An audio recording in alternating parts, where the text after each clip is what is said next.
Whiskers Finds His Luck is my St. Patrick's Day book. In a quiet little town on a hill over yonder stood a cat named Whiskers who loved to wander.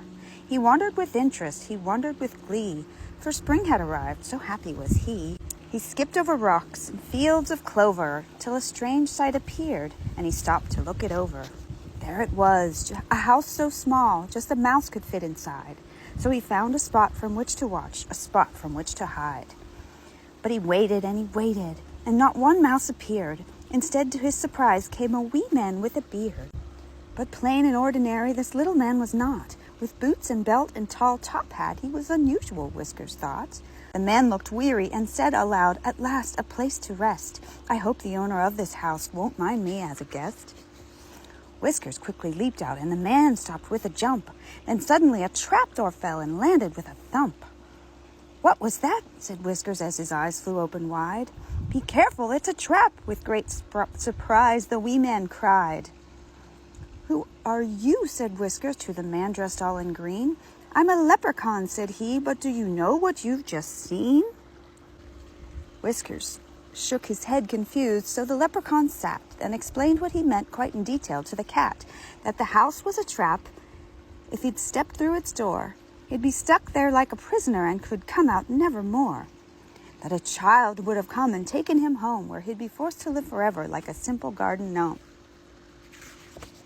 If you hadn't come along, I would have been tricked. You're a good luck charm, dear cat, I predict. "You can help me, brave cat," said the man with delight. "But how?" Whiskers asked. "How could he be right?"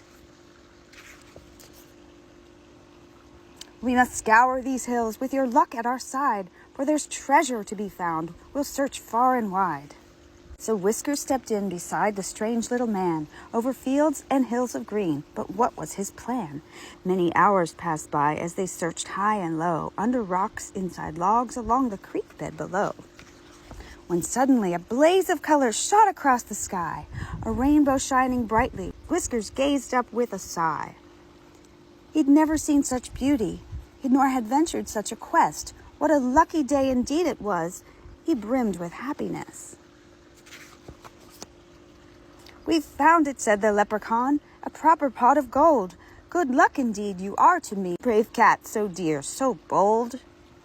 It was so much loot, rich they would be. Whiskers' eyes flew wide, very rich he could see. But Whiskers had no need for gold. "You keep it all, dear sir, for I am rich with luck instead." Then he began to purr. "Do you mean it?" said the leprechaun, "for it's yours as much as mine." Whiskers gave him a nod, and the leprechaun said, "Then you're a very rare feline. True luck will follow wherever you go, and happiness as well.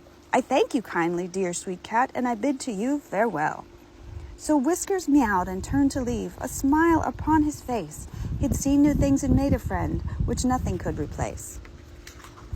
What a strange spring day he'd come to know, what a curious day he'd spent. But best of all, he'd have good luck no matter where he went. The end. Happy St. Patrick's Day.